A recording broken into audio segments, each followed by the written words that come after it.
Hello, good morning, good evening, good afternoon, whatever time zone you're watching this recorded video. And for today's video, we are going to talk about, I'll be sharing to you about a foregrounding theory, specifically on the foregrounded deviation and foregrounded parallelism. We all know that we are now in a generation wherein fluency in the English language is necessary. Aside from it is the lingua franca of the world, it is one of the most or one of the ways to be globally competent and to be able to collaborate with other people from other countries. And aside from that, it is always one of the commonly used languages in literature. And so for this video, we are going to talk about foregrounded deviation and foregrounded parallelism. All right. And so in the sentence, I am hungry. All right. It is very simple to understand that a person is hungry, but in the sentence, the emptiness of my stomach is making my heart ache. Then it is something similar and appears so poetic.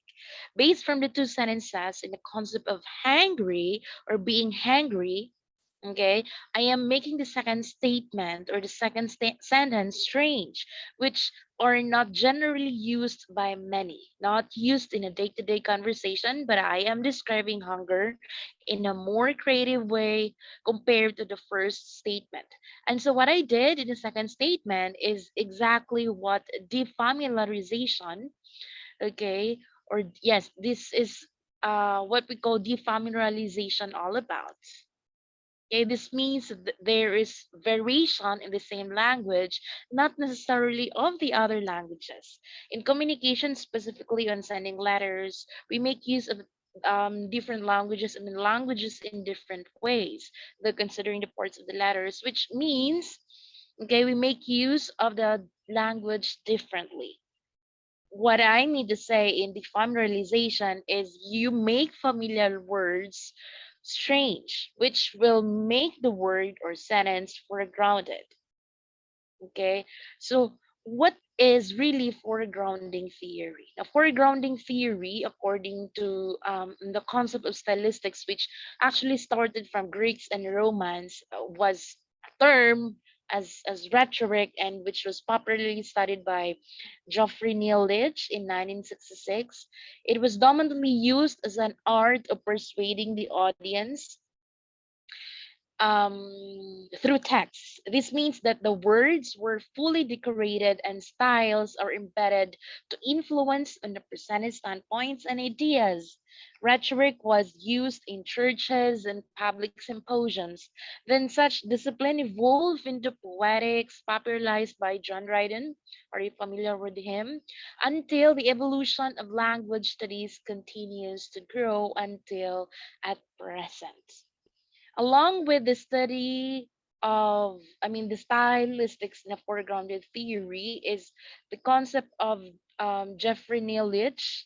You know, he emphasized that there is an uncommon distinction to an element or textual property of the text, which draws attention to the readers on the unusual prominence of words, valuing the literariness of the context. There was this one person who added, in the person of Hicks, he made mention that foregrounding theory has something to do with the composition of poetry in terms of structure and a kind of its purpose, um, and a kind of discourse. For Verdonk, another writer, he explained stylistics describing the scrutiny of distinctive expression and understanding of the literary texts based on linguistic evidence. All right, such as grounded on the foregrounding theory of Mukarovsky, which is really what we are talking about this foregrounding theory. He made mention that it is an aesthetically intentional distortion of the linguistic components. And so for Geoffrey Neal Lidge, he wanted to emphasize that there is this an art of persuading the audience through text. Now, what are the examples of these foregrounding theory? For example, in taking pictures, um, you wanted to focus to a certain angle or object, right? And there are areas that are blurred, and there are areas also that are highlighted. So that object or picture or photo or an animal, it can be an animal or anything that you wanted to focus is actually foregrounded. Because foregrounded enhances the meaning potential of the text, at the same time, the meaning potential that can be exploited because foregrounding appears to be explicitly addressed to the reader, okay, and tends to create a poetic effect, which makes for ecstatic experience or for reader progression. Okay, so in reading a poem, for example, we can see onomatopoeia, alliteration, and other devices that are stylistically presented and achieved by what we called defamiliarization because the words are foregrounded. Okay, all right, here's another example. We can actually, what you can actually see there is more or less at one glance, you can see blank sheet. Okay, but if you're trying to scrutinize the presentation or what you've seen in the screen is actually can found a one dot or a dot. Okay, at one glance you notice the first dot for some people. For some, notice first the blank sheet, and for some other peripherals would be they noticed first the dot that is being emphasized and highlighted, which is also the same with the texts as foregrounded and is being emphasized and highlighted. Okay, all of the things are the same except for this word. What makes it different because it could be that the text or the word deviates from the normal way of using the language, and at the same time, if these words placed in a statement or sentences parallel with another structure, and so that is what we call parallelism. All right. Okay. And so here we go for the concepts of division and parallelism. Deviate, parallel. Okay. Aside from the literary devices that are always attach the word stylistics, we will talk about the concepts of division and parallelism. There are two main types of foregrounding. Basically, these are the division and parallelism. When we say division, it can be seen as unexpected irregularity, while parallelism, okay, while parallelism, it can be described as unexpected regularity.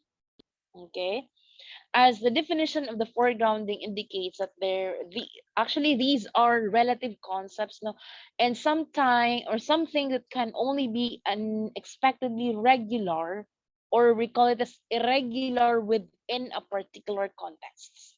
This context can be relatively narrow, such as the immediate textual surroundings, meaning to say referred to as a secondary norm, or wider, or in a wider sense, such as an entire genre, for example, or referring to the primary norm. Okay, and so the word deviation, it deviates. And so, what is this word? Um, Deviating has something to do with deviating, the act of being deviant from something, making the language strange, and of course, habituating writing form. Okay, so you can actually see there that it deviates if the words are being used in a consistent manner. So it habituates the writing form, the construction of the words and the sentences. The concept of style as deviance is well described by Mukarovsky, and he is actually a leading linguist in a Prague school in the 1930s. And he says there that division as a stylistic strategy has the function of bringing some item into artistic emphasis so that it stands out from its surroundings. Okay, and he speaks of a style as foregrounding, bringing the attention, the violation of the norm of the standards. Okay, and of course, that is to combine the words foregrounding and division. So it leads to the discussion of what we called foregrounding deviation. And so, what is foregrounding deviation then? Okay, who among you here would like to comment down the meaning of foregrounding deviation? You may. This is very important for us to know the meaning of the foregrounding deviation. And so, what is this word, or what is this words all about? The concept of foregrounding deviation. Now, in the concept of literary studies concerning making a linguistic appearance, okay, it could be word, clause, phrase, it could be a phoneme, and many more, and sent out from the surrounding linguistic context, for example, from could be from any given literary traditions or from one general knowledge that is according to Lich, and it is the throwing into relief of the linguistic sign against the background of the norms or ordinary language. Okay, this means that the weighted words or the sounds or the phrases becomes the norm, a relief of the linguistic sign that appears to be aesthetically used. So there is this concept of throwing into relief, okay, because the deviated words or the sounds or phrases or um, the phrases, sentences becomes the norm. So a relief of the linguistic sign that appears to be static, and it creates poetic effects. Okay. And for the last one, that is the violation of the rules and conventions. Because in literature, foregrounding may be most readily identified with linguistic deviation. Okay, meaning there is the violation of rules and conventions by which a poet, a writer, an author can transcend the normal communicative resources of the language, creating an aesthetic effect. Okay, so that is for foregrounding deviation.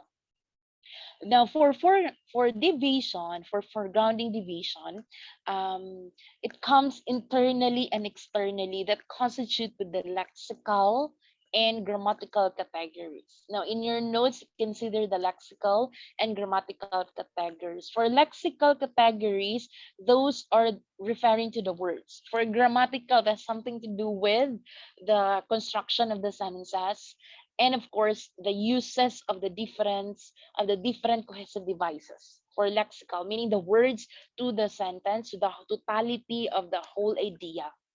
Okay, because it's more of the grammatical structure. Okay, categories. All right, and so let us identify what is internal and external division.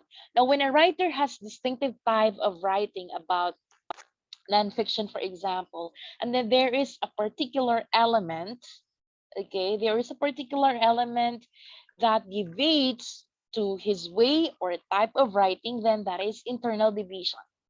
Okay, it happens when an element deviates within the text or type of writing. Okay, for a lexical division, it happens when there is a neologism, which means there is a violation of the lexical rule. This division is used to emphasize unusual means from its conventional functions, which actually permits to show an aesthetic value aided with the prominence of the part of speeches. What are these part of speeches? Namely, we have nouns, adjectives, and adverbs, and many more. Okay, I mean, yes, nouns, adjective, and adverbs for lexical items. Okay, and of course, deviation occurred across the branches of the study of language, such as phonologically, we have lexically, morphologically, semantically, and syntactically. Now, for Leach and Shorts, okay, they are actually the very famous when it comes to foregrounding theory. For Leach and Short, they would like to say something about phonological division. Actually, phonological division are those implicit sound patterns which can always be made explicit in reading aloud. Okay, have you observed different discourses or speeches that are being presented when we heard about speakers? If we try to see that there are actually phonological patterns that are determined or that are basing from implicit, or there are implicit sound patterns, but it can always be made explicit in reading aloud. Have you observed that? In this view, actually, the embedded phonological patterns are determined by the styles, meaning to say the words and the sentences, which is a substantial ingredient of stylistic value of the syntactic level. So see, from phonological, it affects the entirety of the whole statement, of the whole level. Okay, and this characteristic actually describes what we call parallelism in terms of phonology, because if it is consistent, you know, from this phrase, it sounds like the writer are using the sound. Okay, it could be the next stanza or the next line. It could be the sound, the same sound, consistency. So it, though it deviates from the norms and it creates poetic effect, it actually creates parallelism. Okay, so such example are, it could be anaphoric in nature. Are we familiar with the anaphoric? Now later on we'll be take that linguistic devices one, literary devices one by one. We have anaphoric by nature, alliteration. We also have assonance later on, and of course, in addition to what we call phonological division, um, there is this one person who would like to say something about this phonological division in terms of the internal division this time, which they would like to emphasize that phonological division is associated with social class. Are you familiar with that? Or do you agree to that concept that phonological division is associated with social class? Here's the assertion. For first, he is actually a writer and an author and researcher at the same time. He claimed that the behaviors in terms of phonetics are determined by social status and orientation. Education is a servicing mark on establishing norms and standards in all sorts of speech communities, and this is why education English or educated English people display complex culture which dominates in terms of pronunciation and usage, which is consists of the literary norm and social norm. This means that phonological adherences, specifically phonetic orientation, differs due to social class, dialects, and social accents by speaking communities. Okay, if you agree to that, you may comment down in the comment section. And if you don't agree with the idea that phonological division is associated with social class, you may also present your assertions. Okay, but I just would like to present this to you because it has something to do with the norms, the speaking norms of that particular speaking community where you belong, where you are shaped by the way the people speaks about the language. Okay, and it actually influenced on how you deliver the words, and at the same time how you interpret the words as to the styles of the language. Okay, another type of, I hope internal division is clear to you this time. Another type of division is what we call external division. Now for external division, this is another aspect of division that is externally influenced. Okay, here we go. Externally influenced whose referent is outside the text, meaning to say the linguistic context or the content is derived from external total significance. It can be achieved lexically and grammatically, and evaluating the part of speeches, sentences, or sentence types. We have clause types and structure and phrases, which are all foregrounded. When the writer, for example, does not conform to the usual way of using the language and has its effect outside the text, then that is what we call external division, which means, okay, which means that the text and other elements such as the flow of the story of a fiction differs from the usual, such as the use of the flashbacking, wherein the consistency of the tenses of the verbs are affected, and many more. So that is external division. Okay, in this case, the writer has a distinctive type of writing, for example, of our internal division earlier. Um, in all, for example, the writer has a distinctive type of writing in all of his novels or non-fiction materials. And all of the sudden, the presentation of the storyline differs. And so the relationship of the text and the external element, which is the presentation of the storyline, deviates from the usual way of presenting. So that is external deviation. Okay, and it happens when the text and other elements outside the text deviates. Okay, so for foregrounded parallelism, um, hopefully by this time you've got to know the basics of division. Okay, it can be done internally and externally. Now, another term that is part of the stylistics or foregrounding theory is what we call foregrounded parallelism. Okay, for foregrounded, this is actually um, involve the repetition of sentences, the structure, and some words in several sentences. And the qualitative aspect can manifest itself in not only syntactical but also in can be lexical level, or it can be in phonetic repetition as well. So the levels of the stylistics are also present. And when you observe that there are words that deviates and that is consistently used, whether phonologically or syntactically, then that is actually parallelism because it's the repetition. Okay, repetition of sentences and structure. Okay, in terms of the styles in the structure that are based on the following. Now, there are instances that the writer or the author make use of these styles in the structure. Number one is the reduction and redundancy of patterns, meaning you reduce instead of, meaning what are the how are the things, um, what are the ways and how you could be able to reduce the statement. Now you can make use of the omission. Okay, redundancy of the patterns. There are also a lot of ways on how to become redundant. What are these? Now, you are going to repeat the words or you are going to restate the words. Now, there are also terms that we could be able to use that one if you remember the different cohesive devices.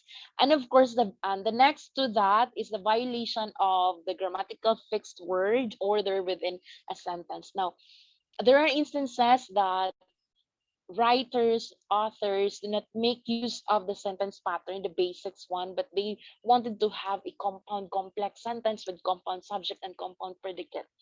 And there are a lot of ways that there are a lot of times that the writers, most especially when the speech is intended to be spoken in public, that there are a lot of violations on grammatical structure, but it has become consistent from one statement to the next statement to the next statement until the poet or the speaker is done.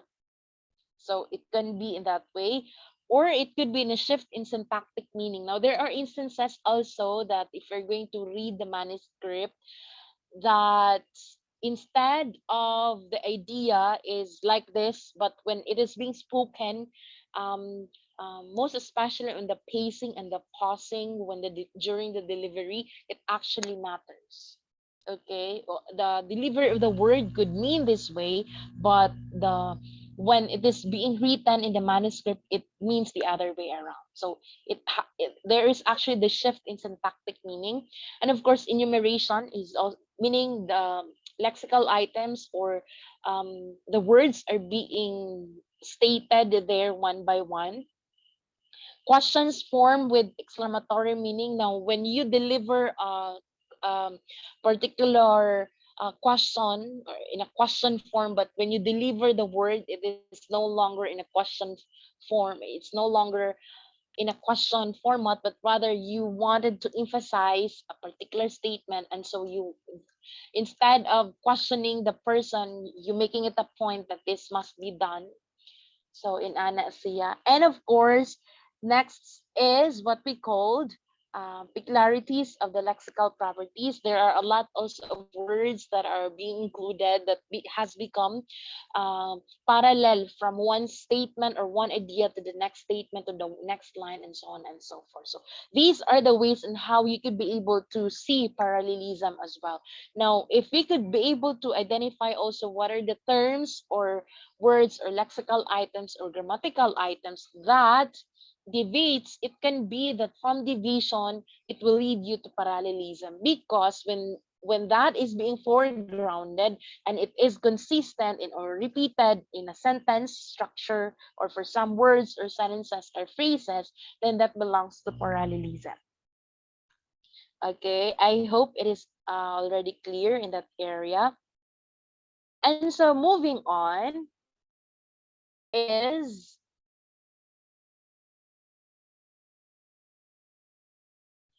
let's go to a few examples or the things that are actually important to know, the literary device. Now you can what you can actually see on the screen is a matrix or a table that speaks of the different levels of stylistics in the first column.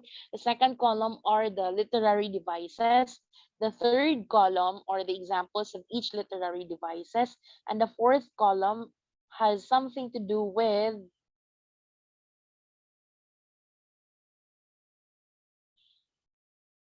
types of foregrounding and foregrounding theory. And so I just would like to emphasize on the levels of stylistics.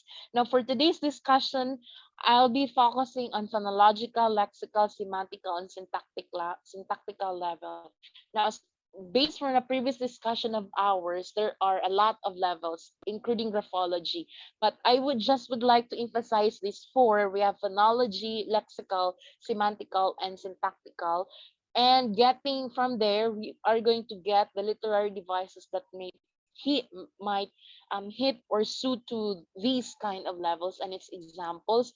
And of course we are going to later on identify if that examples of ours that are being presented belongs to, or can we identify that those are foregrounded division or foregrounded parallelism.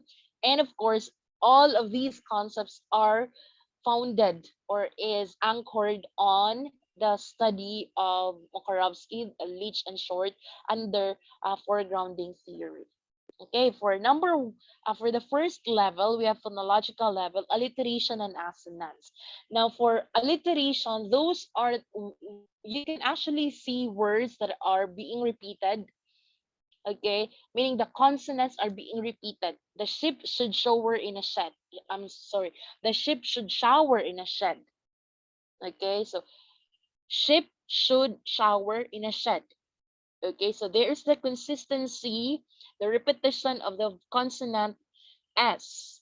Now for assonance, this is the other way around. If alliteration is the consonant, for assonance, those repeated vowels are highly placed.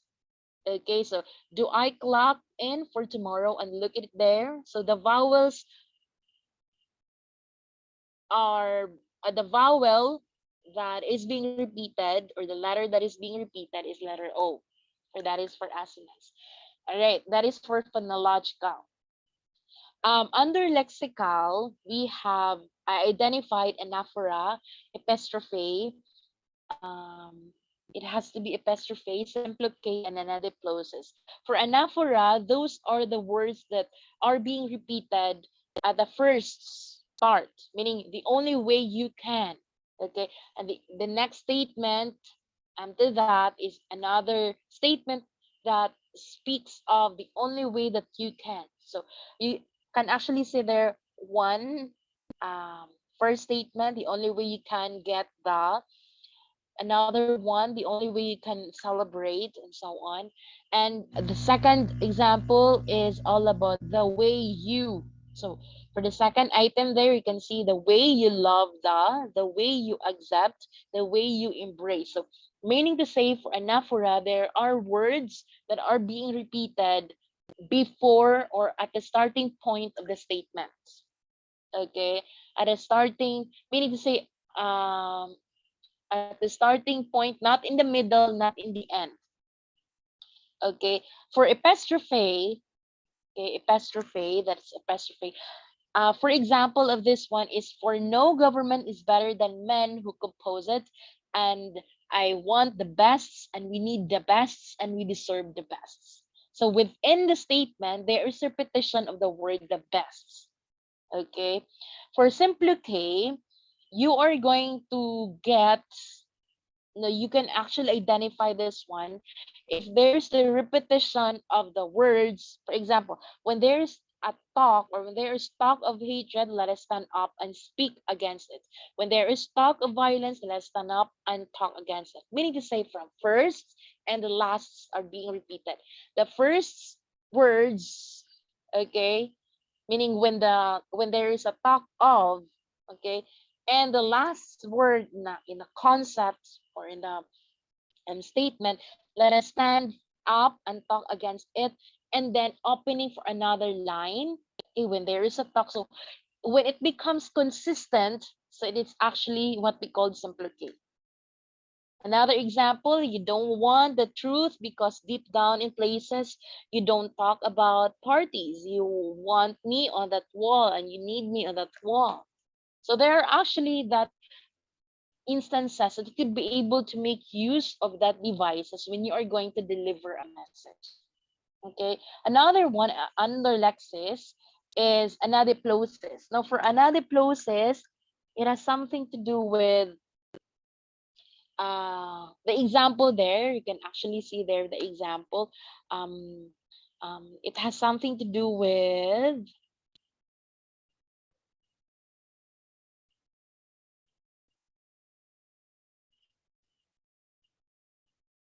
okay, let me read the example. While driving, whenever you see a big red hexagon, the big red hexagon means you should stop the car.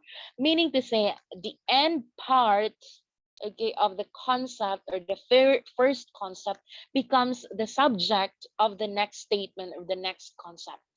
Okay, so I highlighted actually there, um I highlighted in that area about the big red hexagon. Okay, and then it becomes the subject now to the next concept, which is the big red hexagon means you should stop the car. Okay, that's another clauses. Now identified four: anaphora, apostrophe, simplicate, and another clauses, but there are actually a lot for some writers, but this time let's make use of this one, because this actually referring to words that, or the words that are being repeated, meaning the lexical items that are being repeated.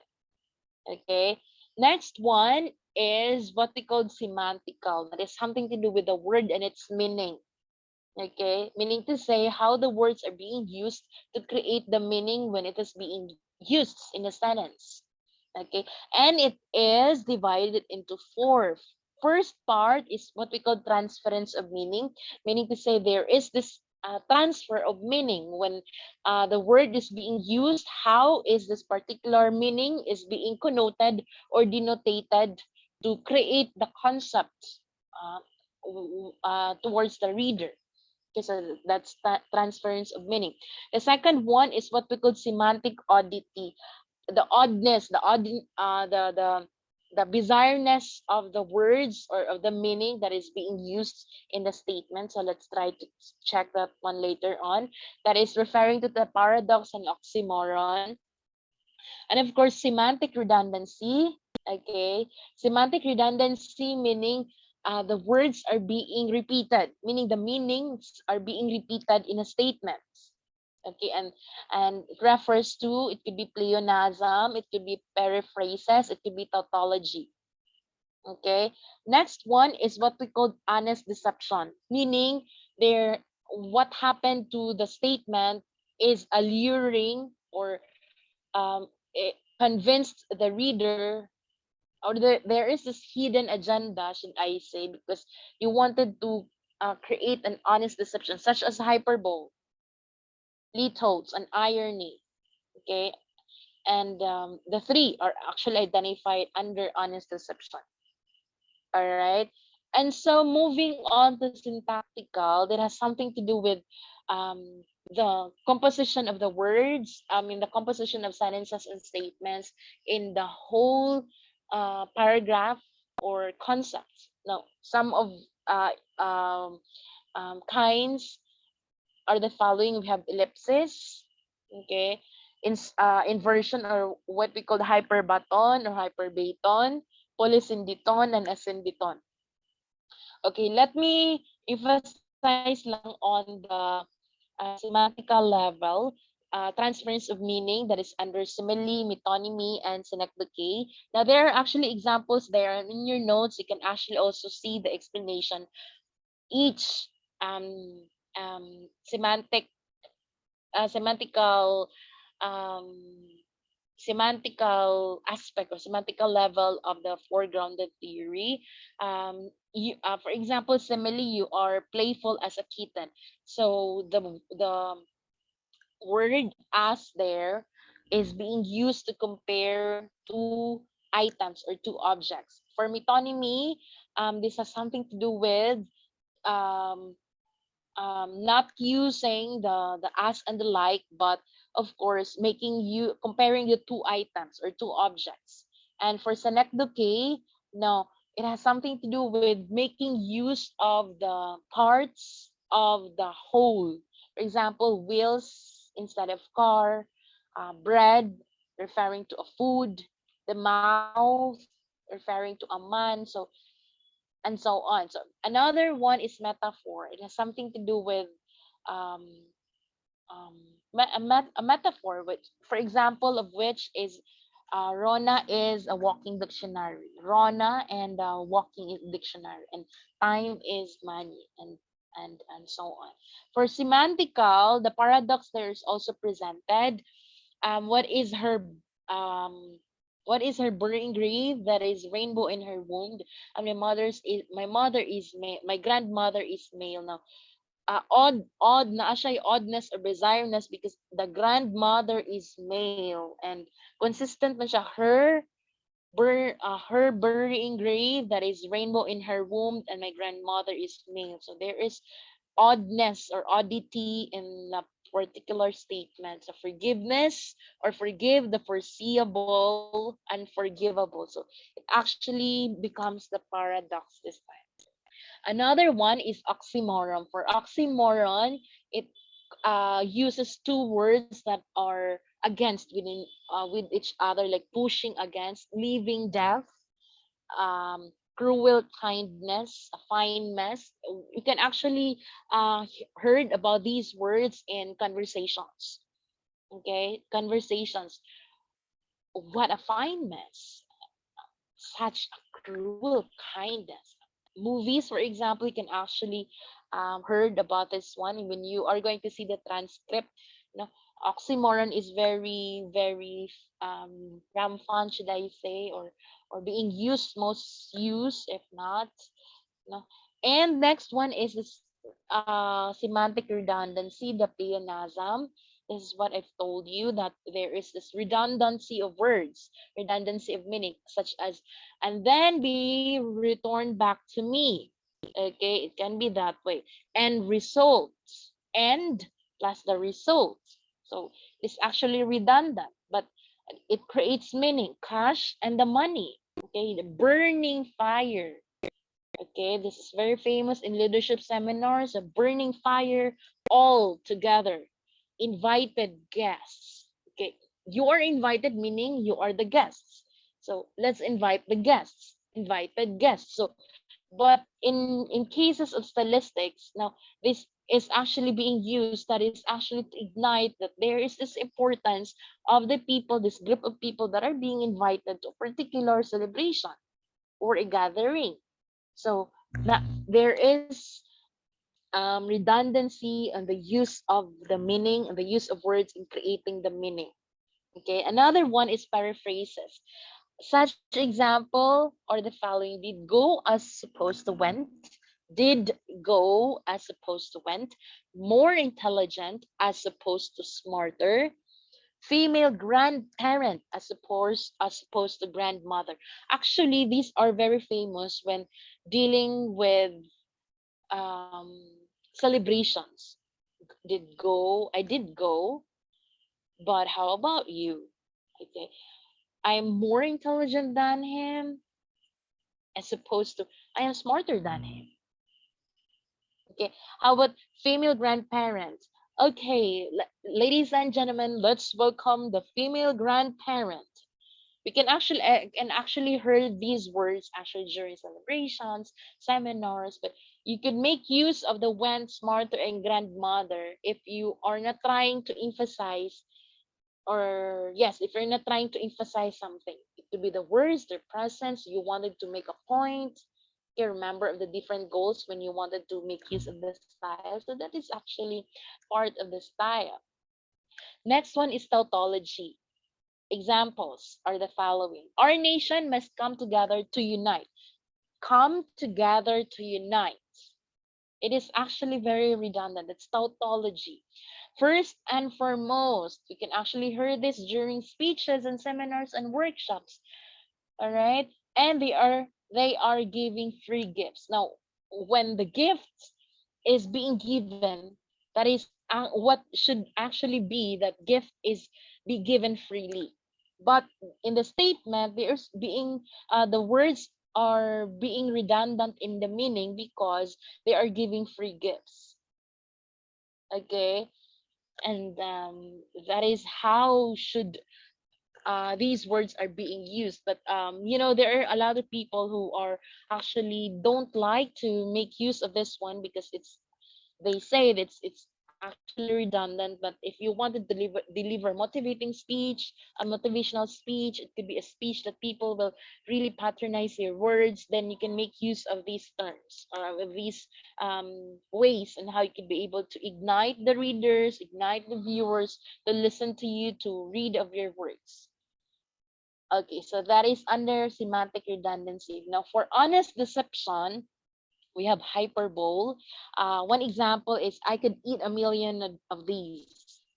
So there's exaggeration of the words. You can eat a million of these. What if you're eating lechon? So you can eat a lot of lechon, but it's actually exaggerating of the scenario of the statement. Okay, for litodes, examples are the following: I am of your feelings for me. I with your point of view. I am not unmindful of your feelings for me. I'm not unmindful. You could um um it will actually allure you, or it will convince you to understand the other way around. I am not unmindful of your feelings for me. Okay, if you did not hook or get the idea, so it actually gives you confusion. Same with the second statement. I cannot disagree with you, your point of view. Okay, I cannot disagree with your point of view. So I cannot disagree, which means to say you are what? You are you are agreeing. I cannot disagree, meaning you affirm, you abide, you go with the idea of the person. Okay, this is very famous actually in taking examinations. Please be very careful with this one. When you are going to take examinations, most likely, close, likely, true, false, partly false, and so on and so forth. If you're going to read the statement, please be very careful because for some reviewers, when you are going to take the licensure examination, there are a lot of words that are being included. But of course, when we're talking about styles here, when you will be creating your own speech or your own material, you can actually make use of this one. But be very mindful that not all of your audience can actually understand what do you really want. Now, this is actually very rare because it can actually make the readers or the viewers confused. But you are going to consider when you will be creating your manuscripts or your transcripts, the audience. And so be very mindful of this one. Okay. Next one is irony. Now, examples are the following. We have a post on Facebook complaints about how useless Facebook is. Now, for the concept of Facebook is intended to be for public and intended to be a platform, an computer mediated communication platform that is intended for the consumption of the public, then for sure the Facebook as the subject and the subject of what is being posted in the subject is the same subject. So it's very ironic. Another one is a traffic cop gets his license suspended because of unpaid parking tickets. Now you are the traffic cop and you could not be able to pay, and so it's okay. I hope you get my point. Okay. Next example of irony is a pilot has a fear of heights. This is very famous. This is very the simplest example of irony. You're the pilot and you shouldn't be, but there are lots. Now you get now the style, the meaning of what makes a person, what makes a pilot afraid of heights. And so you go back to the text. You go back to the details of the text. All right. Moving on is the syntactical elements in the syntactic level. The first one, you can see there the ellipsis. Now, this is my phone and this is his. It could be his phone. Now, ellipsis is represented by the three dots. Now, meaning to say that there is omitted or deleted words that the writer or the author same take that or same not important, or the words or statements that are being omitted are not important. Okay. All right. Moving on to inversion or hyperbaton. The examples are or is the eye of the man hath not heard, the ear of man hath not seen, man's hand is not able to taste his tongue to conceive, nor his heart to report what my dream was. So the the words are being placed and grammatically. If you could be able to read again, it would take you a lot of time for you to reread the material. You reread the statement for you to understand them and get the meaning. Okay, the further explanation of this one is actually found in your notes. I hope the notes that I shared to you will also be a big help in understanding of the syntactical patterns. And next one is the polysyndeton. We have ships and men and many and store. So poly, a lot. We have ships and men and many. What have you observed? The use of the word and there are a lot of conjunctions, and we have ships and men and money and stores. Okay, ascended on the other way around is the absence of the conjunction, the absence of the end.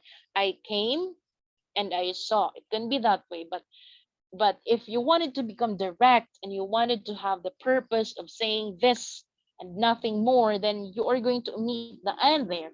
And so you could be able to use the statement, I came and I saw. I came, I saw. Find new territory, break new ground. Okay, so those are just few examples. Now you could actually insert conjunction there, but you chose not to, or the speakers or the speakers chose not to because they wanted to put emphasis or significance in the words when they are going to utter, most especially if you make use of the verb stand, write, move. I came, I saw, I rise. Okay, find new territory, break new ground, and so on. Because the more you are making use of the verbs, it is actually expected that the subject be you or yourself.